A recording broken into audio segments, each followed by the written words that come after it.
The film opens with scenes from a desolate city that has been completely destroyed by radiation. Almost the entire population has been wiped out, and the few who remain are struggling to survive.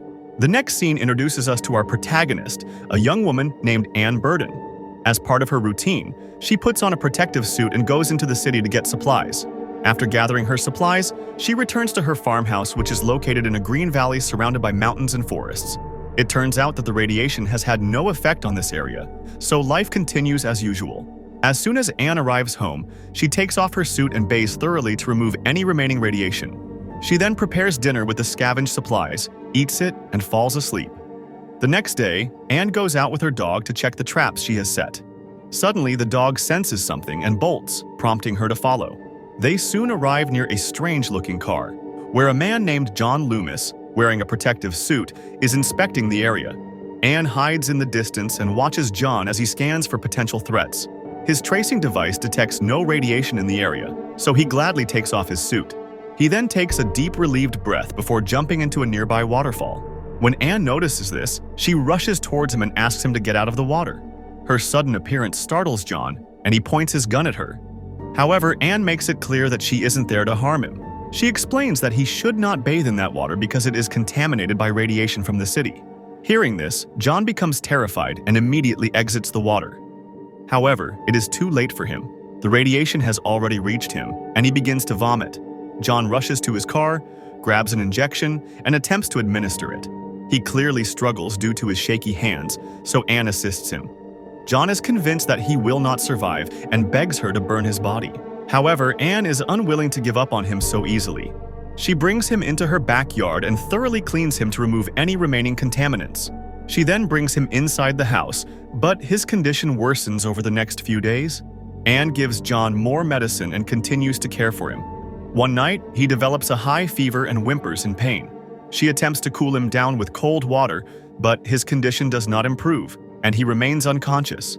With no other options, Anne prays for his speedy recovery. This finally works, and John regains consciousness. One evening, while they sit on the porch, Anne shows him a photo album. She reveals that her brother left to find supplies but did not return. She also discusses her father, who died from radiation exposure. Her only companion now is her pet dog. John is moved by her story and stares at her with affection. He then reveals that he is a research engineer who has worked for a government facility. He was actually part of the design team that created the radiation-resistant suit he was wearing when they first met, so he should have known better than to bathe in that water. It's puzzling that he didn't. The following day, while Anne is farming, John inquires about the unused tractor. She explains that it stopped working after they ran out of fuel. John mentions a nearby gas station and suggests going there. Anne initially hesitates, citing a lack of electricity to pump the fuel. However, when John explains that they can retrieve it manually, she accepts the mission. Anne then heads to the gas station and successfully refuels her tractor. She jumps with delight and waves at John, who is watching her through a rifle scope. After a while, Anne returns home and thanks him. She admits that she had not considered manually pumping the fuel before. John understands and suggests that perhaps living in isolation has caused her to overlook such possibilities, or that she has simply been under a lot of stress. He then reflects on his past, explaining how living in the government bunker made him feel as if his life had come to a halt. He explains that he built his wagon-like car and suit to travel the world and regain a sense of freedom, even if it meant risking his life. As John regains his strength, he gradually adjusts to Anne's simple, rustic lifestyle. One day, she takes him to a nearby radiation-free pond. She catches a large fish, and they share the meal together. John considers himself fortunate to have met her because this location is precisely what he was looking for when he left his bunker. With winter approaching, Anne mentions that they need to stock up on food, as she nearly went hungry last year. She wants to get the freezers working so they can catch and store fish from the pond. Anne mentions that she used to own a generator, but it is now broken. When John hears this, he once again attempts to use his engineering skills. He goes to the generator room and does his best to repair it, but to no avail. So he takes Anne to the waterfall and proposes a new idea. What if they generate their own electricity from it? They would need to construct a large wheel that would rotate when in contact with the water. Anne is ecstatic about the idea, so they return home to continue their planning. John explains that they will need a lot of wood to make the wheel. Because no trees are suitable for such wood, they will have to demolish a nearby church and reuse its planks. However, Anne strongly opposes the idea. As a devout believer, she says that when she was alone, the church provided her with comfort and solace. It was actually built by her late father, a priest there. Respecting her feelings, John abandons the idea, and they decide to focus on other ways to repair the generator. One afternoon, while Anne is farming, John discovers a deserted supermarket and begins drinking alcohol. When she finds him there, he becomes increasingly inebriated and aggressive toward her. Anne eventually brings him home, but his rude behavior irritates her greatly. The next morning, John apologizes for his behavior the night before, and, wanting to save their relationship, she forgives him easily. She even assures him that she isn't upset. To cheer him up, Anne cooks a lovely dinner for them that evening. She opens a bottle of wine and begins drinking from it. John is perplexed by her behavior because he knows she never consumes alcohol. Regardless, they enjoy the meal and spend the night dancing together. Later, Anne takes him to her room and begins to undress. They get close to starting a sexual relationship, but John suddenly pulls back. He claims that it will change things between them and that he requires more time.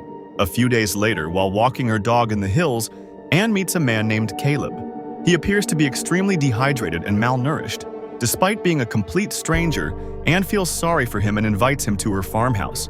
John is alarmed by Caleb's presence and quickly pulls out his rifle, but Anne calms him down, assuring him that the man is not a threat. Caleb explains that he was living with others in a nearby mine when radiation began to spread. As a result, his friends went rogue and began killing one another. This caused him to flee for his life and end up in this radiation-free valley. Later, Anne speaks with John in private and insists that Caleb stay indoors. John is hesitant, but he has no say in the matter. After all, it is Anne's responsibility. That evening, as they eat together, both men tell harrowing stories about the post-apocalyptic world they encountered before discovering the valley. John recalls meeting a young boy who had been infected by radiation while traveling north. The boy, unable to bear the painful side effects, begged to be put out of his misery. John felt bad for the boy, so he shot him and dumped his body by the side of the road. The others are stunned by his story and feel distant from him as a result. After dinner, Anne leads Caleb to his room and invites him to rest comfortably. Seeing them so close, John advises her to be cautious because they know little about the new guy. He is suspicious of Caleb's background, as he claims to have survived by working in the mines. Anne, on the other hand, reacts defensively and wonders why John didn't bring up the radioactive boy sooner. John admits he wanted to tell her but lacked the courage. He then gathers his courage and reveals the shocking truth: the boy was her brother. He was in such poor condition that John had no choice but to euthanize him. Anne bursts into tears after hearing this, but she understands John's situation and forgives him. The following day, the two men go hunting in the forest, but there is tension between them. Caleb mentions that he has the same religious beliefs as Anne and admires her attitude and determination, which makes John jealous. Despite their differences, they are successful in hunting and bringing home a wild bird. Later that evening, they talk about the water wheel project again. Caleb is against using the church wood, citing its significance as a place of prayer. Surprisingly, Anne changes her mind and suggests they go for it. She emphasizes, perhaps God wants them to generate electricity because it is their only hope of surviving the winter. Starting the next day, the trio begins dismantling the church. During this time, Anne and Caleb become increasingly close, which makes John uncomfortable. He pulls Anne aside and expresses his emotions to her. He also says he respects her choices and believes she has the right to live her life as she sees fit, whether with him or someone else. Anne is conflicted about his words, so she ends the conversation without saying anything. The next day, they make significant progress with their water wheel project. They celebrate with a candlelit dinner near the pond. They also have a fun game where Caleb throws a bottle into the water and the other two try to find it. John appears to be a poor swimmer, so he immediately gives up. Anne finds the bottle, but it slips out of her grasp. Caleb is impressed by her skills and offers to help her retrieve the bottle. As the two dive into the water, John looks at them with jealousy. As soon as Anne reappears, John informs her that he is ready to marry her.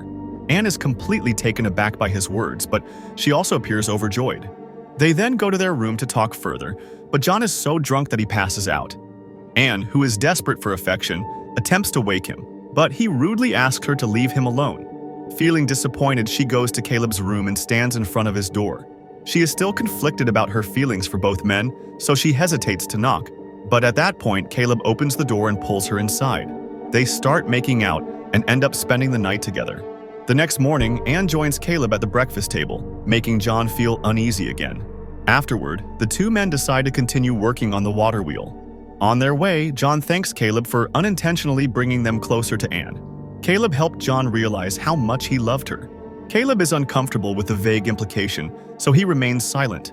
Despite their differences, the two men finish the water wheel and place it on top of the waterfall. Caleb, who is wearing a heavy radiation suit, slips during the climb. John quickly grabs the rope to save himself. However, as they lock eyes, John senses Caleb's resentment. He realizes that Caleb would not help him if he were in the same situation. The scene abruptly fades to black. John returns home alone, and Anne admits that she made a mistake the night before because she was very drunk. John casually forgives her, stating that he understands her desperation. He then mentions Caleb's sudden departure in search of other settlements. However, Anne becomes suspicious after hearing this and goes outside to investigate. When she can't find anyone, she suspects John is behind something. She spends the next few days feeling sad and questioning John's actions. One evening, Anne notices that John has connected the wiring to the generator, which is now powered by the water wheel. This restores electricity to the house, making her very happy. The next day, she goes to the storage area and notices a piano that once belonged to the church. John recovered it after they decided to demolish the building. Anne becomes completely engrossed in her music as soon as she starts playing the piano. After a while, John joins her and watches her with a guilty expression. He realizes she's figured out the truth, that he killed Caleb, and her faith in him is shattered. The film concludes with Anne continuing to play the piano, expressing her sorrow and disappointment, while John listens quietly, understanding the weight of her emotions. I appreciate you watching, and I'll see you in the next video.